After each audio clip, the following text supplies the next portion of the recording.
नमस्कार माझ्या परिवारानं, उपमा बनवणार आहे, उपीट. त्याच्यासाठी एक वाटी घेतलं रवा, तिला कांदा, हिरवी मिरची, टोमॅटो, कढीपत्ता, शेंगदाणे आणि कोथिंबीर. रवा भाजण्यासाठी तेल टाका 1 चमचा.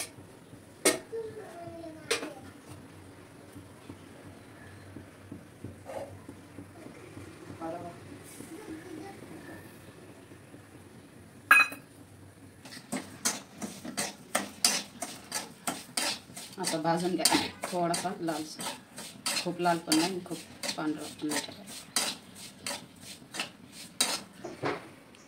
तर हा रवा भाजून झालेला आहे आपला. हे बघा, असं भाजायचं इतका, खूप लाल पण नाही. तर गॅस बंद करू.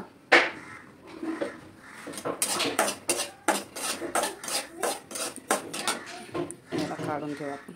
सुरुवात करू उपमा उपीट.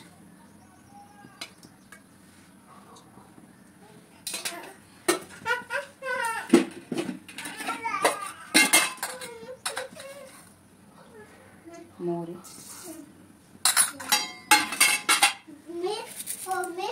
कढीपत्ता,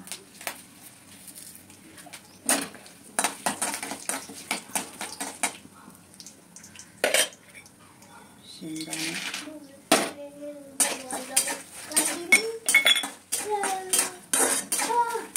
2 मिनिटं फक्त थोडेसे परतून घ्यायचे. कच्चापणा निघून जाईल शेंगदाण्यामधला. ते जे भाजायची गरज नाही. शेंगदाणे, कांदा, हिरवी मिरची, एकदम थोडीशी हळद नाव आणि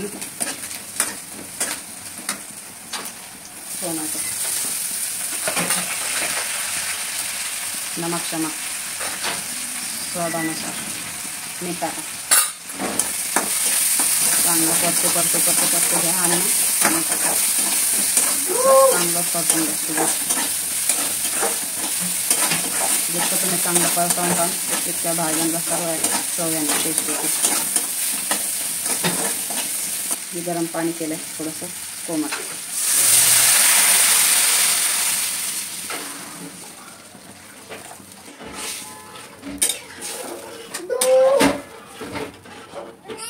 तर याला येऊन द्या. पाण्याला उकळी आली. आता आपण हा रवा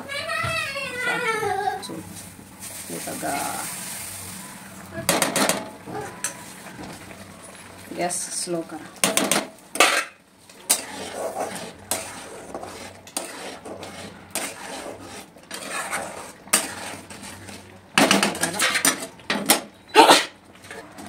झाकून ठेवून 2-3 मिनिटं होऊन द्या. पूर्ण करा. तरी झाले 2-3 मिनिटं. हे बघा, हे गरमागरम उपीट. कोथिंबीर बघा किती छान दिसतं. ओके नाही, गरमागरम. तर चला खायला घेऊ गरम गरम. आज उपीट बनवलंय, खाऊन बघा कसं छान छान झाले आणि नक्की सांगा कशी वाटली तुम्हाला रेसिपी. लाईक करा आणि सबस्क्राईब करा. बाय.